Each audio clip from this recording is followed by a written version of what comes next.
ഒരുപാട് പേര് ആടുകളെ വാങ്ങാനും വളർത്താനും ആഗ്രഹിക്കുന്നവരാണ്.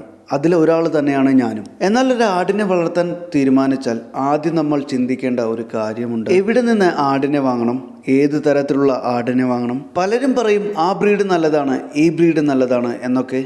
എന്നാൽ ഒരുപാട് പേർ നോർത്ത് ഇന്ത്യയിൽ നിന്ന് പോലും ആടിനെ കൊണ്ടുവന്ന് വിൽക്കുന്നുമുണ്ട്.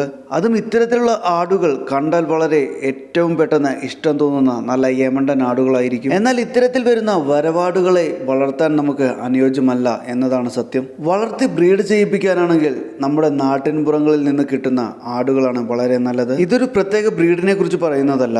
നമ്മുടെ നാട്ടിൽ സ്ഥിരമായി ബ്രീഡ് ചെയ്ത് അതിൽ നിന്ന് വരുന്ന കുട്ടികളെ എടുക്കുകയാണെങ്കിൽ അവയ്ക്ക് പ്രതിരോധശേഷി വളരെ കൂടുതലായിരിക്കും.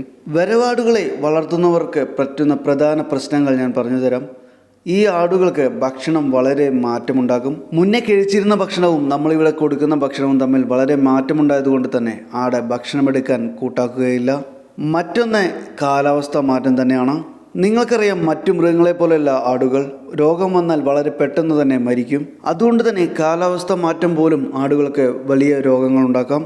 ഇത്തരത്തിൽ ഭക്ഷണമാറ്റം കൊണ്ട് തന്നെ വയറിളക്കം മുതൽ മഞ്ഞപ്പിത്തം വരെ പല ആടുകൾക്കും വരുന്നു. ഇതിനെല്ലാം പുറമെ പുറത്തുനിന്ന് വരുന്ന പെണ്ണാടുകൾ പലതും മച്ചി ആടുകളായി നമുക്ക് കാണാൻ കഴിയും. ഇതൊക്കെ കൊണ്ട് തന്നെ ആടിനെ വാങ്ങി വളർത്താൻ ആഗ്രഹിക്കുമ്പോൾ വീടിൻ്റെ ഒരു 10 കിലോമീറ്റർ അടുത്ത് നിന്ന് വാങ്ങി വളർത്തുക.